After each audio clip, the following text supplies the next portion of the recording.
Hi everyone, this is Monika and आज की इस वीडियो में हम पॉलिनेशन के आगे का टॉपिक है उसे पढ़ेंगे।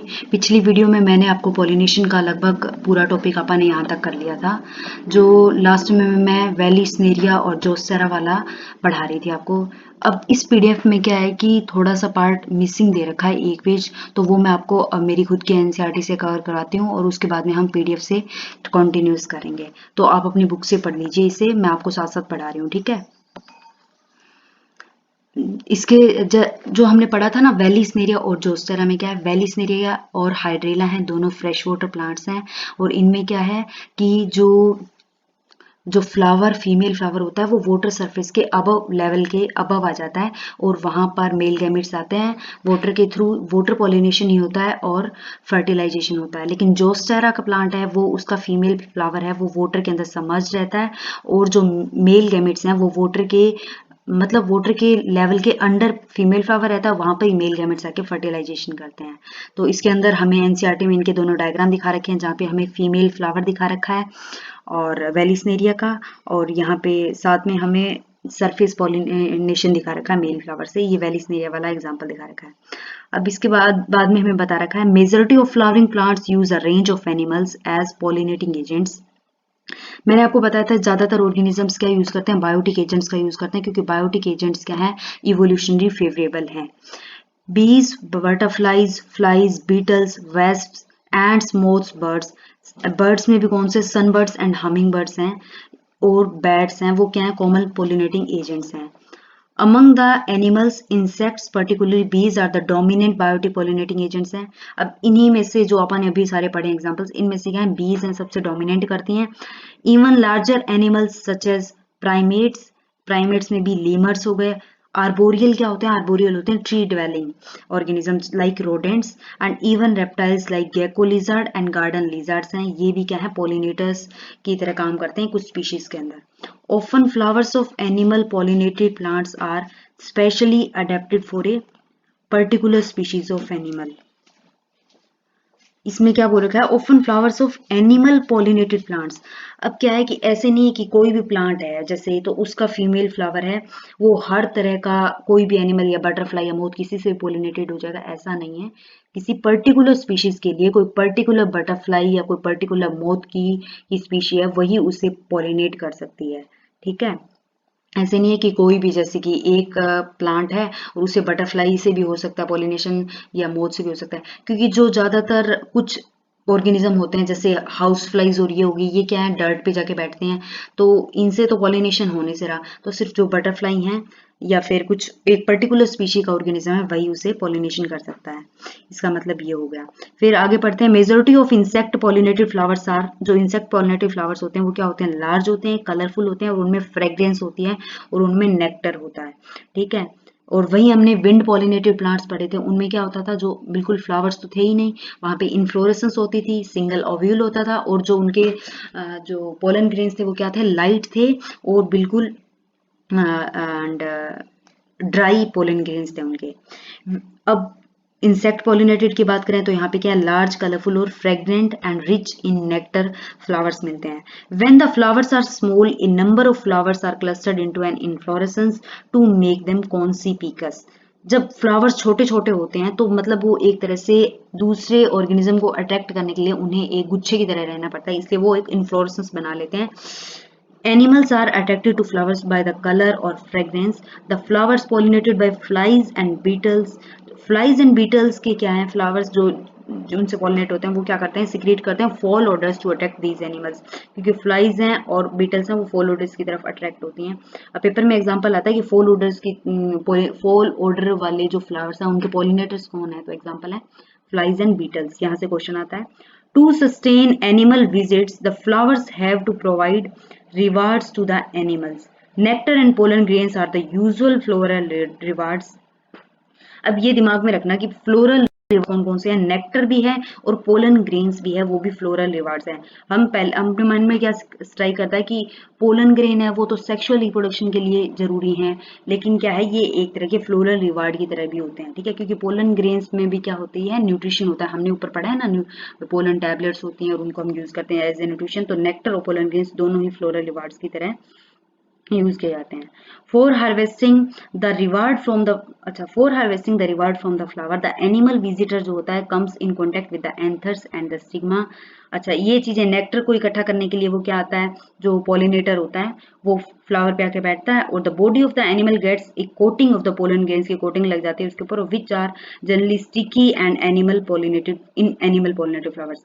अब देखो, जो एनिमल पोलिनेटेड फ्लावर्स हैं जैसे ये बटरफ्लाईज बीज वाले, इनके जो पोलन ग्रेन्स होते हैं वो स्टिकी होते हैं, लेकिन जो विंड पोलिनेटेड वाले थे वो बिल्कुल लाइट पोलन ग्रेन्स होते हैं। when the animal carrying pollen on when the animal carrying pollen on its body comes in contact with the stigma it brings about pollination। अब पहले क्या किया, कुछ ऐसे कोई बटरफ्लाई है, वो किसी फ्लावर पे गई और उस फ्लावर के क्या होंगे, पोलन ग्रेन्स होंगे, वो स्टिकी होंगे, वो बटरफ्लाई की बॉडी के साथ स्टिक हो जाएंगे। जब वो दूसरे की वो फ्लावर पे जाएगी तो वो उसके स्टिग्मा के साथ अगर कांटेक्ट में आ गई तो वहां पे वो पोलन ग्रेन लैंड हो जाएगा। ठीक है, इस तरह से इंसेक्ट पॉलिनेशन होता है। In some species floral rewards are in providing. अब कुछ जैसे ज्यादातर केसेस में तो नेक्टर और जो हमने पोलन ग्रेन पढ़ा वो फ्लोरल रिवार्ड्स की तरह बिहेव करते हैं। कुछ स्पीशीज में क्या है कि जो फ्लोरल रिवार्ड्स हैं वो किस तरह हैं, एक तो सेफ प्लेसेस देते हैं वो उनको to lay eggs. An example is that of the tallest flower of amorphophallus. Amorphophallus का फ्लावर क्या है, 6 फीट है हाइट के अंदर। ठीक है, तो मतलब क्या है, कुछ पर्टिकुलर स्पीशीज के जो फ्लावर्स हैं ना वो उनके जो कोरस्पॉन्डिंग पॉलिनेटर्स हैं उनको कुछ स्पेशल रिवार्ड देती हैं। जैसे कि अमोर्फोफेलस है, उसके अंदर क्या है, उसका फ्लावर है बहुत ज्यादा हाइट के ऊपर है, तो जो मोथ है या बटरफ्लाई है वो अपने एग वहां पे ले कर सकता है, वो एक तरह से सेफ प्लेस है उसके लिए। ठीक है, और जो अमोर्फोफेलस का फ्लावर है इसकी हाइट कितनी है, 6 फीट इन हाइट। ये एक इंपॉर्टेंट क्वेश्चन है। फिर इसके आगे दे रखा है, similar relationship exist between species of a moth and the plant that is yucca plant where both species moth and the plant cannot complete their life cycles without each other। ये एक particular mutualism का example हो गया कि moth and yucca plant है, दोनों को एक दूसरे के लिए बहुत इंपॉर्टेंट है दोनों। कि मोथ क्या करेगा, यूका प्लांट का पोलिनेशन करेगा, और यूका प्लांट बदले में मोथ को क्या प्रोवाइड करेगा, वो उसे एक particular site, egg laying site provide करेगा। ठीक है, तो क्या है इसमें आगे डिस्क्राइब रखा है, the moth deposits it's egg in the locule of the ovary and the flower. जो यूका प्लांट है उसका उसकी जो ओवरी होगी, उसकी ओवेरियन कैविटी लोक्यूल, उसके अंदर क्या है, मोथ अपने एग ले करेगा, और यूका प्लांट के फ्लावर के अंदर भी। ठीक है, in turn gets pollinated by moth. और प्लांट को क्या फायदा है, प्लांट का तो हो जाएगा पॉलिनेशन और मोथ को एग लेइंग साइट मिल जाएगी। इस तरह दोनों एक दूसरे के ऊपर डिपेंड करते हैं, उनकी लाइफ साइकिल से एक दूसरे के बिना इसलिए कंप्लीट नहीं हो सकती। The larvae of moth come out of the eggs as the seed starts developing. अब क्या है, उन्होंने अपनी जो जो मोथ था उसने क्या किया था, जो फ्लावर था, फ्लावर के अंदर ओवरी थी, उसके अंदर ओवेरियन कैविटी थी, वहां पे अपने एग्स ले कर दिए थे। लेकिन जब बाद में वो फ्लावर मैच्योर हो जाता है, फ्रूट में कन्वर्ट हो जाता है, तो जो उसके जो सीड्स होते हैं उनके अंदर से मोथ के लार्वा बाहर निकलते हैं। ठीक है, तो ये एक बहुत इंपॉर्टेंट रिलेशन है, और यहाँ से बिल्कुल डायरेक्ट क्वेश्चन आता है मोथ एंड यूका का। मैं एक बार शॉर्ट में दोबारा बता देती हूँ। एक मोथ स्पीशीज है और यूका प्लांट है, दोनों एक दूसरे पे कैसे डिपेंड करते हैं। मोथ को तो यूका के ओवेरियन कैविटी के अंदर एग लेइंग साइट मिल जाती है, उसको एक सेफ प्लेस मिल जाता है उसके एग्स को, और यूका का पोलिनेशन हो जाता है। ठीक है, अब हम जैसे मैंने इसलिए आपको बुक से पढ़ाया था क्योंकि इस पीडीएफ के अंदर ये एक पेज मिसिंग था। ठीक है, sorry for this. And now हम आगे बढ़ते हैं। ये हमें सिर्फ सीधे एग्जांपल्स दे रखे हैं। अब यहाँ से इंपॉर्टेंट है, मैनी इंसेक्ट्स मे कंज्यूम पोलन और nectar without bringing about pollination. अब कुछ इंसेक्ट्स या कुछ स्पीशीज ऐसी होती हैं जो क्या कि पॉलिनेशन करे बिना ही नेक्टर का या पोलन ग्रेन को कंज्यूम कर लेते हैं। Such floral visitors are refer to as pollen और नेक्टर रोबर्स बोलते हैं इनको। ठीक है, अब ये हमारा पॉलिनेशन टॉपिक कंप्लीट हो गया। अब हम पढ़ते हैं आउटब्रीडिंग डिवाइसेस। आउटब्रीडिंग डिवाइसेस क्यों इंपॉर्टेंट है, देखो, majority of flowering plants produce hermaphrodite flowers and pollen grains. कि ज्यादातर फ्लावरिंग प्लांट्स हैं वो क्या है, उन उनके अंदर हर्माफ्रोडाइट कंडीशन होती है, मतलब बाइसेक्सुअल फ्लावर है ज्यादातर फ्लावरिंग प्लांट्स के अंदर। इसीलिए क्या है, जो पोलन ग्रेन्स है likely to come in contact with the stigma of the same flower. अब देखो, ज़्यादातर फ्लावरिंग प्लांट्स में बाइसेक्सुअल कंडीशन है, हर्माफ्रोडाइट कंडीशन है। तो जैसे ही हमारा एंथर बस्ट होएगा तो उसके जो पोलन ग्रेन्स होंगे वो डायरेक्ट स्टिग्मा कॉन्टेक्ट में आ जाएंगे और फर्टिलाइजेशन हो जाएगी। लेकिन क्या होगा, कंटिन्यूअस सेल्फ पॉलिनेशन से क्या होगा, रिजल्टिंग इन इनब्रीडिंग डिप्रेशन आ सकता है, क्योंकि वहाँ पे वेरिएशंस के चांस बहुत कम रहेंगे। इसलिए क्या है, flowering plants have developed many devices to discourage self pollination and to encourage cross pollination. इसलिए क्या है, फ्लावरिंग प्लांट्स के अंदर कुछ ऐसी चीजें इवोल्यूशन डेवलप हुई है जिससे वो सेल्फ पॉलिनेशन को डिस्कार्ड करते हैं एंड इनकरेज करते हैं क्रॉस पॉलिनेशन को। आपको इसकी इंपॉर्टेंस तो पता चल गई होगी, क्योंकि self pollination, continue self pollination की वजह से इनब्रीडिंग डिप्रेशन आता है। वो जो स्पीशी जो फर्दर प्रोजेनी बनती है वो इतनी ज़्यादा एनवायरमेंटल डैमेज को या फिर एनवायरमेंटल स्कैर्स एनवायरमेंट को वो एक तरह से कहें तो पास आउट नहीं कर सकती है। इसलिए सेल्फ पॉलिनेशन से cross pollination is better. In some species के अंदर क्या है, pollen release and stigma receptivity. अब आउटरिंग डिवाइसेस जो हैं कैसे कैसे डेवलप हुई हैं, तो कुछ स्पीशीज के अंदर तो क्या है, जो पोलन रिलीज है एंड स्टिग्मा रिसेप्टिविटी है आर नॉट सिंक्रोनाइज्ड। मतलब किस कुछ के अंदर क्या है कि पोलन जो एंथर है वो पहले मैच्योर हो गया और स्टिग्मा है अभी बिल्कुल भी मैच्योर नहीं हुआ है, मैच्योर पूरा तरह से नहीं हुआ है। तो जो एंथर बर्स्ट होने के बाद वो पोलन ग्रेन निकलेंगे, वो स्टिग्मा पे तो लैंड करेंगे लेकिन स्टिग्मा उनको रिसेप्ट या रिसीव नहीं कर पाएगा, क्योंकि अभी तक स्टिग्मा पूरी तरह से मैच्योर नहीं है। तो इसीलिए बता रखा है, in some species pollen release and stigma receptivity are not synchronised. Either the pollen is released before the stigma become receptive, या तो पोलन पहले या एंथर पहले रिलीज हो, एंथर क्या करता है, मैच्योर होके पहले पोलन ग्रेन को रिलीज कर देता है, या फिर क्या स्टिग्मा पहले रिसेप्टिव हो जाता है जब एंथर वो पोलन रिलीज नहीं हो पाते हैं। ठीक है। In some other species the anther and stigma are placed at different position so that pollen can not come in contact with the stigma of the same flower. अब क्या है, किसके अंदर क्या होगा कि जो हमारी स्टिग्मा की लेंथ है और जो स्टेमन की लेंथ है, अब स्टिग्मा ऊपर है और स्टेमन की लेंथ नीचे है, तो जब वो एंथर बस्ट होएगा तो वो सीधा नीचे गिर जाएंगे, वो स्टिग्मा की लेंथ तक पहुंच ही नहीं पाएंगे। इसलिए वो पोलन ग्रेन्स स्टिग्मा के ऊपर नहीं आ पाएंगे। ठीक है। Both these devices prevent autogamy. अब ये क्या प्रिवेंट करते हैं, ऑटोगेमी को प्रिवेंट करते हैं। एक तो क्या था कि वो उनकी लेंथ स्टिग्मा की बड़ी थी और उसकी जो स्टेमन है उसकी छोटी थी, इसलिए वो स्टिग्मा पे पोलन ग्रेन्स नहीं जा पाएंगे, और या फिर उनकी रिसेप्टिविटी मैच्योरेंस टाइम जो है वो अलग अलग है। ठीक है। ये दोनों तो क्या करेंगे, उसे ऑटोगेमी से प्रिवेंट करेंगे प्लांट को। The third device to prevent inbreeding is self incompatibility. अब सेल्फ इनकम्पेटेबिलिटी क्या है, एक जेनेटिक मैकेनिज्म है और ये प्रिवेंट करता है सेल्फ पोलन को फ्रॉम द सेम फ्लावर और other flowers of the same plant from fertilizing the ovules by inhibiting pollen germination or pollen tube growth in the pistil।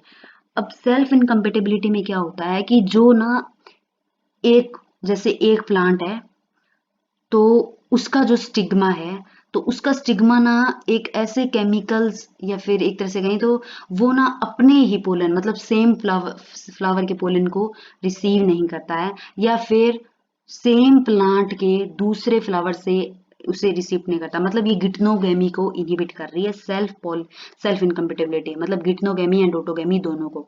The third device is to the third device to prevent inbreeding is self incompatibility. This is a genetic mechanism and prevents self pollen from fertilizing the ovules by inhibiting pollen germination or pollen tube growth in the pistil. Other device to prevent self pollination is the production of unisexual flowers. If both male and female flowers are present on the same plant, such as castor and maize monoecious, it prevents autogamy but not geitonogamy. अब castor and मेज क्या है, castor and मेज में क्या है, monoecious plant है लेकिन इनके फ्लावर्स होते हैं ना वो यूनिसेक्सुअल फ्लावर्स हैं। अब मेज प्लांट में क्या है, किसी एक स्टेम पे क्या है फीमेल फ्लावर्स हैं, दूसरे स्टेम पे क्या है मेल फ्लावर्स हैं। प्लांट एक है लेकिन फ्लावर्स हैं वो यूनिसेक्सुअल हैं, कोई मेल फ्लावर है कोई फीमेल फ्लावर है। तो ऐसी कंडीशंस भी होती हैं। ये प्रिवेंट करता है, ऑटोगेमी को तो प्रिवेंट करता है क्योंकि सेम फ्लावर में तो है ही नहीं, लेकिन गिटनोगेमी तो एक फ्लावर से दूसरे फ्लावर पे सेम प्लांट में हो सकती है। ठीक है। तो कैस्टर एंड मेज में ऑटोगेमी तो नहीं होती है लेकिन गिटनोगेमी होती है। ये भी बहुत इंपॉर्टेंट क्वेश्चन है। In several species such as papaya, male and female flowers are present on different plants. That is, each plant is either male है और female है। ठीक है। कुछ स्पीशीज के अंदर क्या है, जैसे पपाया के अंदर, अब पपाया में या उनके अंदर क्या है, बिल्कुल अलग प्रॉपर डायोसी होती है। एक पूरा मेल प्लांट है जिसके अंदर ओनली मेल फ्लावर्स होंगे, और एक पूरा फीमेल फ्लावर वाला प्लांट है, ठीक है। तो फीमेल और मेल फ्लावर्स क्या है, प्रेजेंट ऑन डिफरेंट प्लांट्स में प्रेजेंट है, and that is each plant is either male or female. This condition prevents autogamy and geitonogamy, दोनों को प्रिवेंट करता है। पपाया में ऑटोगेमी एंड गिटनोगेमी दोनों प्रिवेंट है, लेकिन कैसर एंड मेज के अंदर क्या है, ये बहुत इंपॉर्टेंट एग्जांपल्स हैं। यहाँ पे क्या है, ये सॉरी, इनके अंदर ऑटोगेमी तो प्रिवेंटेबल है, लेकिन जिटनोगेमी है वो प्रिवेंटेबल नहीं है, क्योंकि इनके अंदर यूनिसेक्सुअल फ्लावर्स होते हैं, लेकिन दोनों वैरायटी के फ्लावर एक ही प्लांट पे प्रेजेंट हैं, ठीक है।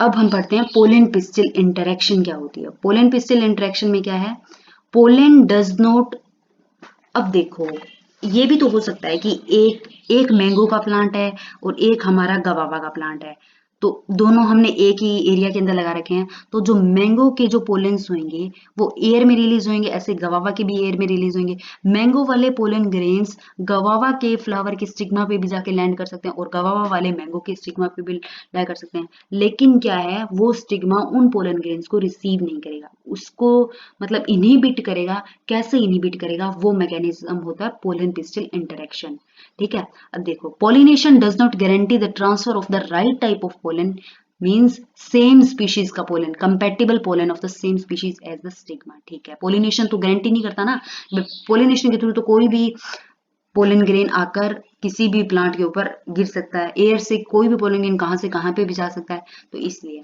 often pollen of the wrong type either from the other species or from the same plant से भी आ सकता है, लेकिन अगर वो self incompatible है also land on the stigma आ सकते हैं। फिर the pistil has the ability to recognize the pollen whether it is of the right type, मतलब कंपेटिबल है, और रॉन्ग टाइप इनकम्पेटिबल है, ये पिस्टिल इसे रिकॉग्नाइज कर सकता है। अब पेपर में क्वेश्चन कहां से आता है, पोलन पिस्टिल इंटरेक्शन मतलब कौन वो पार्ट है प्लांट का जो इसको रिकॉग्नाइज कर सकता है, तो वो क्या है, पिस्टिल है वो, ये भी एक इंपॉर्टेंट क्वेश्चन है। अगर राइट टाइप का पोलन अगर पिस्टिल पे गिरता है, तो पिस्टिल क्या करता है, उसे एक्सेप्ट कर लेता है, the pistil accepts the pollen and promote करता है पोस्ट पॉलिनेशन इवेंट्स की ओर प्रोसीड करता है पिस्टिल, ठीक है। और अगर बाय चांस रॉन्ग टाइप का पोलन आकर लैंड कर जाए, तो the pistil rejects the pollen by preventing pollen germination on the stigma or the pollen tube growth in the style, या तो पोलन को जर्मिनेट नहीं होने देगा, और अगर बाय चांस वो पोलन जर्मिनेट हो गया फॉरेन वैरायटी का, तो वो क्या करेगा, पोलन ट्यूब स्टाइल के अंदर ग्रोथ नहीं कर पाएगी, ठीक है। The ability of the pistil to recognise the pollen followed by its acceptance or rejection is the result of a continuous dialogue between the pollen grain and the pistil, ठीक है। उनके अंदर एक केमिकल एक्सचेंज होता है, chemical mechanism होता है pollen grain and pistil के बीच में, उसी के रिजल्ट में या तो पिस्टिल उसे एक्सेप्ट करेगा या उसे रिजेक्ट करेगा, and this dialogue is mediated by chemical components of the pollen interacting with those of the pistil, and it is only in recent years that botanists have been able to identify some of the pollen and pistil components and interactions leading to the recognition followed by acceptance and rejection, and आजकल हमने कुछ particular chemicals या फिर components pollen के वो हमने पता कर लिया, जिनके जो कि पोलन पिस्टिल इंटरेक्शन में यूज होते हैं, ठीक है। And as mentioned earlier, following compatible pollination के बाद क्या होगा, the pollen grain germinates on the stigma to produce the pollen tube through one of the germ pores, क्योंकि वो एक्साइन हमने पढ़ी थी, वहां जहां पे स्पोरोपोलेनिन एब्सेंट था, वहां पे क्या होता है, जर्म पोर होता है, और उसके थ्रू पोलन ट्यूब ग्रो कर जाती है। And the contents of the pollen grain, अब पोलन ग्रेन के अंदर कंटेंट में क्या है, एक तो वेजिटेटिव सेल है, एक जेनेटिव सेल है, और जेनेटिव सेल अगर बाय चांस डिवाइड हो गई तो वो 3 सेल वाली कंडीशन, मतलब 2 सेल्स तो जेनेटिव सेल की हो जाएंगी एंड एक वेजिटेटिव सेल हो जाएगी, ठीक है। Pollen tube grows through the tissues of the stigma and style and reaches the ovary. You would recall that in some plants pollen grains are shed at 2 cell conditions, 40% cases में हमने देखा था, नहीं sorry 60% cases में हमने देखा था वो, जिसके अंदर सिर्फ और सिर्फ वेजिटेटिव और जेनरेटिव सेल होती हैं, और in such plants the generative cell divides and forms the 2 male gametes during the growth of the pollen tube in the stigma. अब जिनके अंदर पोलन ग्रेन में सिर्फ 2 सेल थी, वेजिटेटिव सेल और जेनरेटिव सेल, उनमें तो क्या होता है कि जब पोलन ट्यूब ग्रो कर रही होती है तब जेनरेटिव सेल 2 सेल्स में डिवाइड कर जाती है, 2 मेल गैमेट बना लेती है, और कईयों में कुछ कंडीशंस में हमने पढ़ा था कि जिनके अंदर ऑलरेडी 3 सेल कंडीशन होती है, ठीक है। A pollen tube after reaching the ovary enters the ovule through the micropyle के through pollen tube एंटर करती है। माइक्रोपाइल कहाँ पे था? माइक्रोपाइलर पोल पे, सिनर्जिड्स के पास, वहां पे था, ठीक है। And then enters one of the synergids to the filiform apparatus. Filiform apparatus क्या करता है? गाइड करता है पोलन ट्यूब की एंट्री को। Many recent year studies have shown that filiform apparatus present at the micropylar part of the synergids guides the entry of the pollen tube, and all these events from pollen deposition on the stigma until pollen tube enters the ovule are together referred to as pollen pistil interaction। ये पूरा mechanism जब वो land करता है और तब तक जब तक कि वो वहां पे सिनर्जिड्स के अंदर पोलन ट्यूब एंटर करती है, तब तक का सारा पार्ट क्या है? पोलन पिस्टिल इंटरेक्शन के अंडर आता है। Pollen pistil interaction is a dynamic process involving pollen recognition followed by promotion or inhibition of the pollen. The knowledge gained in this area would help the plant breeder in manipulating pollen pistil interaction even in incompatible pollinations to get desired hybrids. Okay, and अब हम ऊपर थोड़ा सा कुछ part diagrams कराएंगे, वो cover करते हैं पहले। ये हमें क्या दिखा रखे हैं? ये हमें पोलन ट्यूब, ये पोलन ग्रेन्स हैं जिनका जर्मिनेशन हो रहा है, ये हमें पोलन ट्यूब्स दिखा रखे हैं। ये भी बहुत सारी पोलन ट्यूब्स हैं, जैसे ये देखते हैं pollen grains germinating on the stigma, पहला केस था जो ये है, this case. And pollen tube growing through the style, ये हमें स्टाइल के थ्रू पोलन ट्यूब की ग्रोथ दिखा रखी है। ओके, और ये हमें एक पर्टिकुलर ये स्टिग्मा दिखा रखा है, यहाँ पे स्टाइल है, और ये वाला पार्ट क्या है? ओवरी का है। ये हमें एक पिस्टिल दिखा रखा है फ्लावर का। पोलन ग्रेन आए, लैंड किए, और कुछ पोलन ट्यूब्स ग्रो कर गई। अब देखो multiple pollen grain same time पे पोलन ट्यूब ग्रो कर रहे हैं, ठीक है। अब एक पर्टिकुलर पोलन ट्यूब पूरे नीचे तक जाएगी।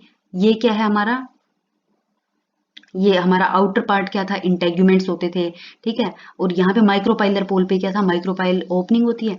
अब ये माइक्रोपाइलर पोल पे क्या होते हैं? सिनर्जिड्स होते हैं और एक्सेल होते हैं। सेंट्रल सेल के अंदर पोलन न्यूक्लियस होते हैं, और ये चेलेजल एंड था, यहाँ पे हमारे क्या है? एंटीपोडल सेल्स हैं। अब ये पोलन ट्यूब आती है और यहाँ से सिनर्जिड्स के थ्रू यहाँ पे एंटर करती है पोलन ट्यूब। ये हमें longitudinal section of a flower showing growth of a pollen tube ये दिखा रखा है।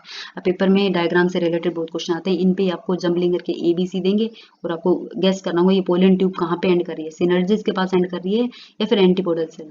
तो ये सिनर्जिड्स के पास एंटर करती है ना, फिलीफॉर्म एपैरेटस सिनर्जिड्स के पास होते हैं, उनके वो गाइड करते हैं जिसके थ्रू इसकी एंट्री होती है, ठीक है। और अब हमें ये क्या दिखा रखा है यहाँ पे?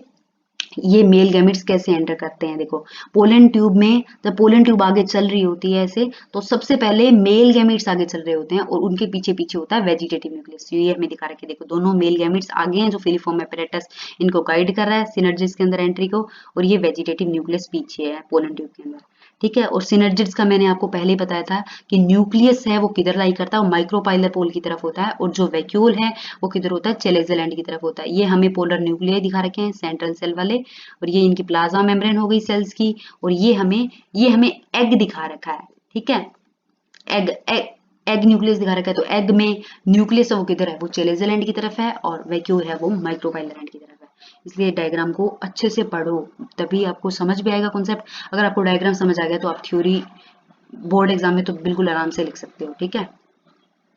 अब ये क्या है? हमें पोलन न्यूक्लियाई दिखा रखे हैं। अब मेल गैमेट्स कैसे, ये पोलन ट्यूब थी हमारी, इसके अंदर से एंटर किए। अब सिनर्जिड्स क्या थे? सिनर्जिड्स डिस्ट्रॉय हो गई। अब एक तो मेल गैमेट क्या है? सिनर्जिड्स के थ्रू ये देखो पोलन न्यूक्लियाई की तरफ जाने की कोशिश कर रहा है, ये पोलन न्यूक्लियाई के साथ फ्यूज करेगा, ट्रिपल फ्यूजन होगी, 3n कंडीशन बन जाएगी प्लोइडी लेवल, और एंडोस्पर्म की फॉर्मेशन होगी। और एक मेल गैमेट क्या है? एग सेल के न्यूक्लियस के साथ फ्यूज करेगा और पर्टिकुलर जाइगोट बना लेगा, और जो बाद में जाके एम्ब्रियो बनाएगा, ठीक है। ये हमें हमारे अब डायग्राम्स हो गए। अब हम आगे बढ़ते हैं। You can easily study pollen germination by dusting. अब हमें पोलन जर्मिनेशन पोलन ट्यूब को देखना है, तो क्या करेंगे? कुछ पोलन ग्रेन्स लेंगे, जैसे फ्लावर्स किसके? पी, चिकपी, क्रोटोलेरिया, बाल्सम, विंका, इनमें से किसी के पोलन ग्रेन्स लेंगे। अब ये एग्जांपल्स है ना, आपको याद रखने होंगे, ठीक है। On a glass slide containing A drop of sugar solution लेंगे, 10% शुगर सॉल्यूशन लेंगे, और उसके अंदर एक स्लाइड लेंगे, उसके ऊपर हमने 10% शुगर सॉल्यूशन की ड्रॉप रखी, और उसके अंदर हमने पोलन ग्रेन रख दिया। आफ्टर 15 से 30 मिनट के बाद क्या है? हम उसी स्लाइड को अगर low power lens of microscope के अंदर ऑब्जर्व करें 10x पे, तो क्या है? हमें पोलन ग्रेन की पोलन ट्यूब्स बनती हुई नजर आएंगी, ठीक है। और ये स्लाइड्स हमें पहले दिखा रखी है इन्होंने, ये देखो यहाँ पे, सॉरी इस डायग्राम के अंदर थी वो, ये स्लाइड्स हैं वो, यहाँ पे हमें पोलन ट्यूब का जर्मिनेशन शो दिख रहा है, हो रहा है। ओके, ये हो गया। फिर अब एज यू सेल आगे जो ब्रीडिंग के चैप्टर आएंगे तो उनके अंदर हम क्रॉस पॉलिनेशन कैसे करा सकते हैं अलग अलग वैरायटी के लिए, वो हम आगे फर्दर चैप्टर्स में पढ़ेंगे। अब बात करते हैं आर्टिफिशियल हाइब्रिडाइजेशन की। Artificial hybridization is one of the major approaches of crop improvement programmes. अब हम क्या कर रहे हैं, हम क्रॉस जैसे कि हम अलग दो स्पीशीज को मिला के एक पर्टिकुलर हाइब्रिड स्पीशीज बनाने की कोशिश कर रहे हैं, तो आर्टिफिशियल हाइब्रिडाइजेशन से बोलते हैं। In such crossing experiment it is important to make sure that only the desired pollen grains are used for pollination and the stigma is protected from the contamination from unwanted pollen. ठीक है, and this is achieved by emasculation and bagging techniques. अब artificial hybridisation में क्या है, जैसे कि हम for example just एक एग्जाम्पल लेते हैं कि मैंगो है और गवावा है, हमें इन दोनों का की क्रॉसिंग करवा के एक हाइब्रिड प्लांट बनाना है। ठीक है, तो उसे हम बोलेंगे आर्टिफिशियल हाइब्रिडाइजेशन।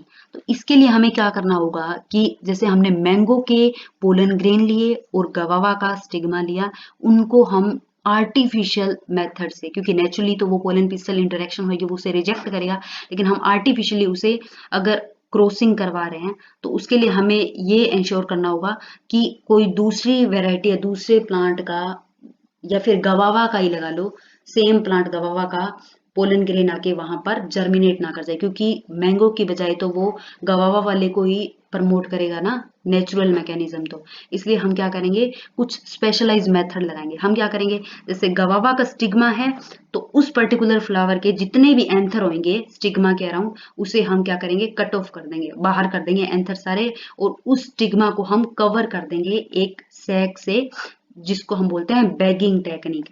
इमेस्कुलेशन होता है सारे एंथर्स को रिमूव कर देना, ओनली स्टिग्मा बचेगा फ्लावर के अंदर, और फिर उसके ऊपर हम बैग लगा देंगे ताकि कोई और भी फॉरेन पोलन है वो वहां पर आकर जर्मिनेट ना कर सके। तो I hope you get my point. Emasculation और बैगिंग इसलिए इंपॉर्टेंट है, इमेस्कुलेशन से हमने बाइसेक्सुअल फ्लावर थे तो उसके एंथर और को रिमूव कर दिया, और और जब तक वो स्टिग्मा है हमारा पूरी तरह से मैच्योर ना हो जाए तब तक उसे हम कवर करके रखेंगे बैगिंग टेक्निक से। और बाद में क्या है, इफ द, अब देखो, if the female parent bears bisexual flowers, removal of anthers from the flower bud before the anther dehisces। Anther के dehisces होने से पहले हम एंथर को रिमूव कर देंगे, किससे, यूज करेंगे हम एक पेयर ऑफ फोर्सेप्स। अब ये भी इंपॉर्टेंट है कि किस इंस्ट्रूमेंट का यूज करते हैं इमेस्कुलेशन में, तो पेयर ऑफ फोर्सेप्स का यूज करते हैं, and this step is refer to as emasculation. Emasculation में क्या है, मतलब बाइसेक्सुअल फ्लावर था, बड स्टेज में ही हमने उसके एंथर्स को रिमूव कर दिया ताकि कोई भी चांस ही ना हो कि भाई वहां पे पॉलिनेशन हो जाए, फर्टिलाइजेशन हो जाए। ठीक है, इसलिए इसे बोलते हैं emasculation via use of pair of forceps. अब इमेस्कुलेटेड फ्लावर्स हैं have to be covered with a bag of suitable size, generally made up of butter cup paper. ये बटर कप पेपर होता है, उससे उसको कवर करते हैं ताकि कंटेमिनेशन से बचाने के लिए, contamination of its stigma with the unwanted pollen. Butter cup का पेपर क्या होता है, ये थोड़ा सा परमेबल होता है, एयर परमेबल होता है, ताकि क्योंकि प्लांट को एयर तो चाहिए है, CO2 तो लेता है ना वो एनवायरनमेंट से, इसलिए हम बटर का पेपर का यूज करते हैं, और वो अनवांटेड पोलन से भी बचाता है। And this process is called bagging. अब पेपर में क्वेश्चन आता है किस पेपर का यूज करते हैं, बटर का पेपर, ये भी इंपॉर्टेंट है, इस प्रोसेस को बोलते हैं bagging. When the stigma of bagged flower attains receptivity, अब जब वो मैच्योर हो गया स्टिग्मा, तब हम क्या करेंगे, mature pollen grains collected from anthers of the male parent, जो हमने डिजायर्ड प्लांट है उसके हम मेल पोलन ग्रेन्स लेंगे और उसके ऊपर स्टिग्मा पे हम डस्टेड कर देंगे, डाल देंगे, एंड फ्लावर्स को, उसी फ्लावर को हम वापस से रीबैग कर देंगे, रीबैगिंग भी की जाती है, and the fruits are allowed to develop. क्योंकि बैगिंग से रीबैगिंग के बाद क्या होगा कि क्योंकि उस प्लांट को जो नेसेसरी एयर है वो तो मिल ही रही है अभी भी, तो कोई भी डिस्टर्बेंस ना हो, इसलिए हम उसे वापस रीबैक कर ही देते हैं। If the female parent produces, अगर फीमेल पेरेंट है, अब जो हमने लिया है एग्जांपल, अगर वो फीमेल पेरेंट अगर यूनिसेक्सुअल फ्लावर्स हैं तो हमें इमेस्कुलेशन करने की कोई जरूरत नहीं, क्योंकि ऑलरेडी उसके अंदर ओनली स्टिग्मा है, and the flower buds are bagged, लेकिन बैगिंग फिर भी की जाती है। तो बाइसेक्सुअल फ्लावर्स में हम इमेस्कुलेशन एंड बैगिंग दोनों करते हैं, लेकिन यूनिसेक्सुअल पे अगर हमें आर्टिफिशियल हाइब्रिडाइजेशन करना है तो हम सिर्फ और सिर्फ बैगिंग करते हैं। When the stigma becomes receptive, pollination is carried out using the desired pollen and flower is rebagged by technique। दोबारा लगेंगे, ठीक है।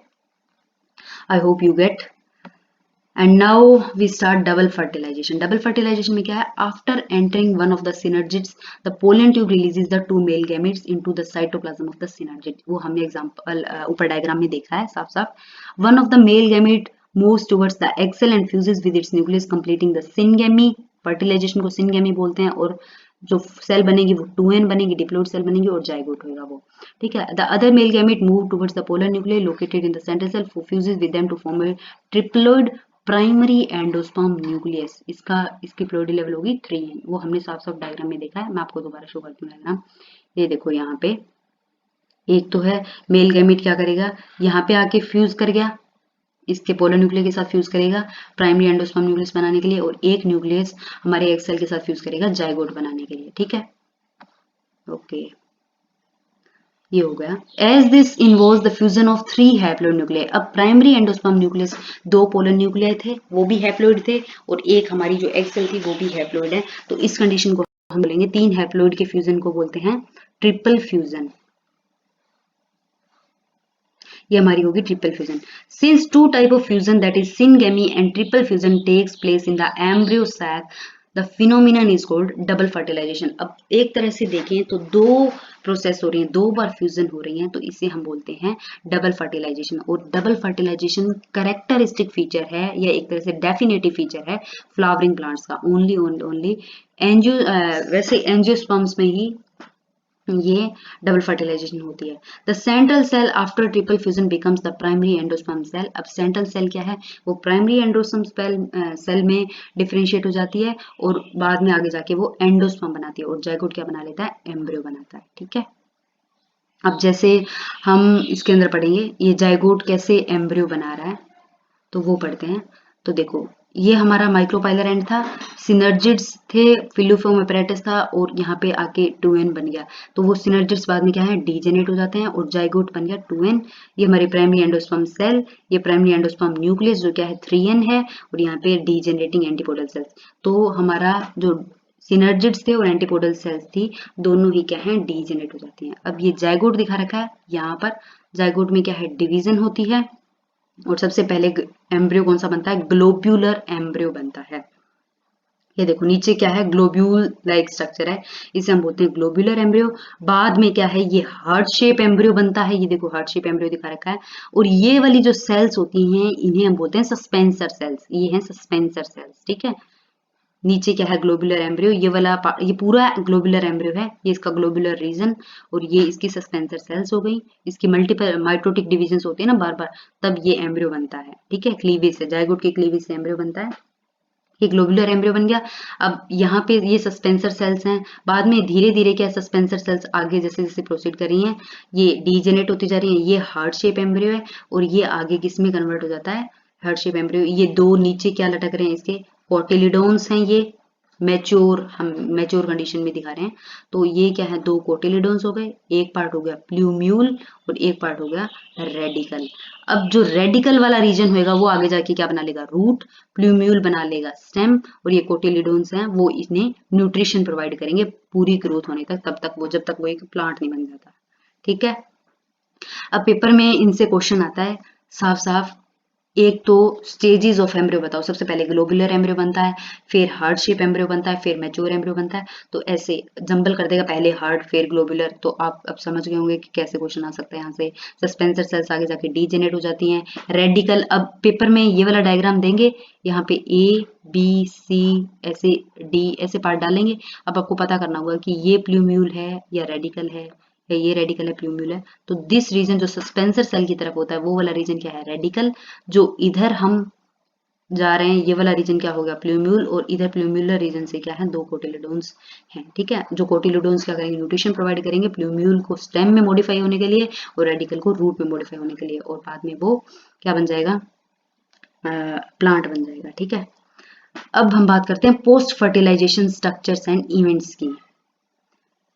तो following double fertilization events of endosperm and embryo development, maturation of ovule जो होता है वो seed में डेवलप हो जाता है, ओवरी क्या है फ्रूट में डेवलप हो जाती है, और ये सारे इवेंट्स क्या है पोस्ट फर्टिलाइजेशन इवेंट्स बोलते हैं इनको, कि एंडोस्पर्म बनता है, एम्ब्रियो कैसे बनता है, और ओव्यूल सीड में कैसे कन्वर्ट होता है, ओवरी फ्रूट में कैसे डेवलप होती है, ये सारे पोस्ट फर्टिलाइजेशन इवेंट्स हैं. And I think this is sufficient for today, and in the next video we will cover all the post fertilization events in detail, and I hope you get all my points, and thank you very much, and see you soon guys. Thank you very much.